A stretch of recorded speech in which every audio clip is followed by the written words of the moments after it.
personal level, getting to 362 test wickets today, going into second on that list, and also the 706 overall.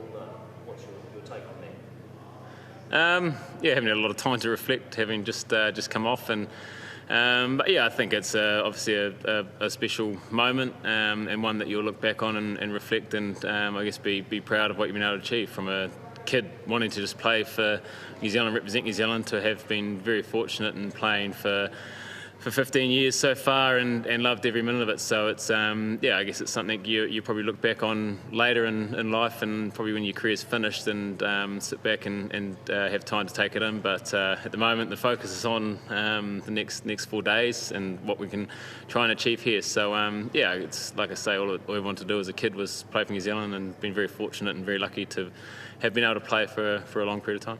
Do you have any secrets out there to pass on about longevity?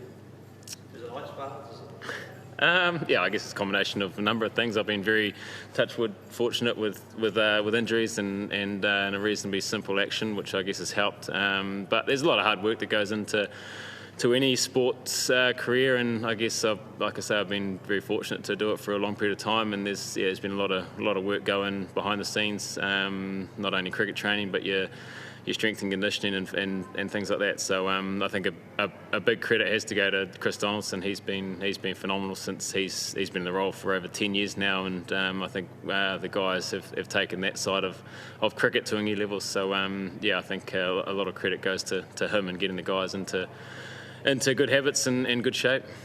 Looking at today, it's a fairly plucky performance from Sri Lanka and the side, but obviously the contention for the World Test Championship. What did you make, particularly the partnership with Karuna and Mendes?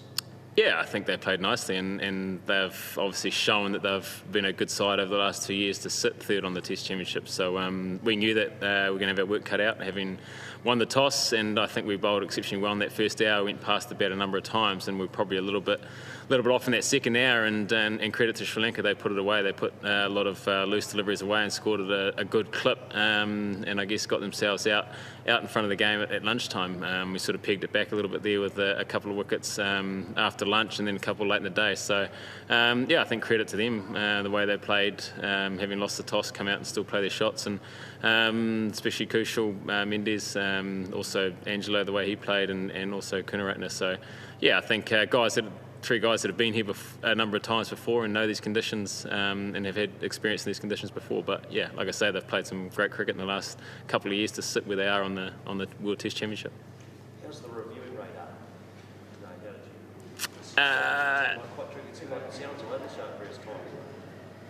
The like after you've entered, there's a lot of noises around on some of those replays, but I don't know. Oh yeah, well it's tough. You get one go at it, you got however many seconds to make a decision. The one on the left side, we all heard a noise, and obviously there was a noise, but it was just delayed. Yeah, it's one of those things. So I think as copped a bit of grief over time, but I'd rather use them and be given not out than not use them and be out. So yeah, hopefully we don't need a couple tomorrow. Is that a concern, the reviews over the last little while? I guess most people know that New Zealand don't have a flash record with the reviews, in Sri Lanka obviously reviewed quite wisely today. Like, do you have any concerns about the record that New Zealand has and lack of success with it? No, it's I don't want to put the mockers on it, but we haven't really had times where we've needed them. Yes, we've probably wasted a few in our time, but yeah, luckily we haven't needed them. Touch wood, we don't need them tomorrow. But yeah, we obviously don't mean to blow them. And yeah, we probably could take our time a little bit more and get a better system in place. But it's you just go with gut feel, and guys, you got a split second or two to make a decision, and yeah, we haven't been great with them, that's for sure.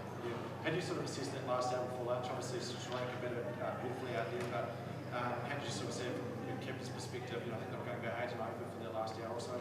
Yeah, like I say, the first hour was brilliant.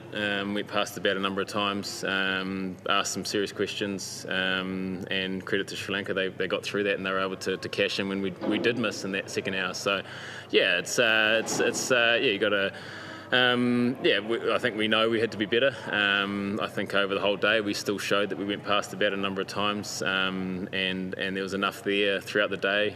But yeah, it was probably just that hour after lunch, before lunch, that was probably hurt us a little bit and gave Sri Lanka that momentum. Last couple of guys going to be tomorrow, maximally inroads and trying to find Sri Lanka out tomorrow. Yeah, well, that's the ideal plan. But we know Dhananjaya, he's a very class player, and the tail enders they can hang in there with him. So yeah, it's shaping up to be an important start to day two. So we'll rest up and come back and give it a crack in the morning. Thanks.